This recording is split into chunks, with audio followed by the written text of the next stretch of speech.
Ćao drugari, danas pravimo jedan fenomenalan ručak.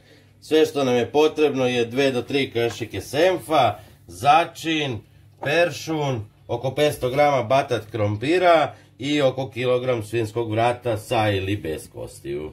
Prvo što radimo, uzimamo svinjski vrat i začin i s obe strane začinimo onako malo bolje. Kada ste začinili sve vrat, uzmite jedno parče i senfa ovako u prstima i slobodno namažite lepo. Znači da prekrije ono svo meso sa jedne i druge strane. I ređajte u neku činiju. I evo, začinio sam svo meso i sada ću ostaviti nekih pola sata da odstoji. Nakon pola sata uzmite pekač i ovaj krompir i secite na sitnije komade. I poređajte u pekač. Uzmite i začinite. Ne nešto pretjerano, ali začinite.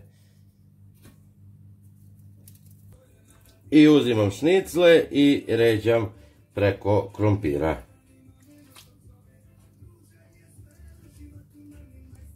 Evo ovako, znači nek prođe malo jedna preko druge šnicle da bi stalo. Znači ja ovdje imam 900 g šnicli, znači tako oko kilogram je sasvim dovoljno za ovaj pekač. Uključite rernu na 240 stepeni i stavite da se peče.